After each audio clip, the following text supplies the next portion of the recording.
The glamping nomads leave Melbourne over the Easter weekend, decide to head to Coffin Bay for a little bit of R&R. On the way, we stopped at some of the silo art, both in Victoria and in South Australia, and then we headed over to Wallaroo, where we waited for the ferry and got on the boat across to Lucky Bay. The conditions could not have been better. Water's flat, sky's blue, just an absolutely magic start to what was going to be a fantastic. I just want to say, take a look at this, and I saw some dolphins. Finally got into Coffin Bay, woke up early in the morning to the most magnificent sunrise, beautiful calm waters. It is pristine. This place is absolutely heaven on earth. I thought I might have died, and I'm now in heaven.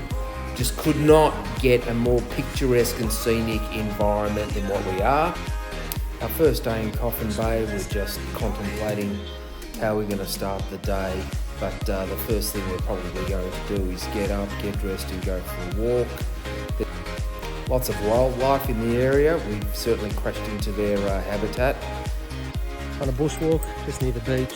Gonna grab the rods, gonna go for a swim. Magnificent here at the moment, close to 30 degrees, not a cloud in the sky. Just like a seed in a garden, you grow to be tall,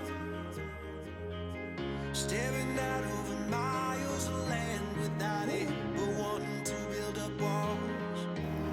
Driving in and out of Coffin Bay meant that we had to either lower our tyres or pump them up, depending on whether or not we're driving on the blacktop or we're going into the national park. The national park's about a 12-kilometre journey, and it took us an hour each time we had to go one way or the other. But on the road, there were lots of emus, wildlife. It's quite tricky terrain, not difficult, certainly need a four-wheel drive and certainly something with good clearance. Well worth the effort, one of the most spectacular places we've certainly been to. Heading into Coffin Bay, bump into more emus. It seems like there's more emus than there are people. There's 611 people in Coffin Bay that live there, and there's probably about 5 million emus. Nonetheless, great little place, cute town, friendly people, definitely worth a stop. Pop in and say hello, you won't be disappointed. We heard so much about Experience Coffin Bay boat tour that we decided to take it. Jumped on the boat from Coffin Bay. It's about an hour and a half each way. They throw you in the water with some waders, and this is what we experienced on the way in.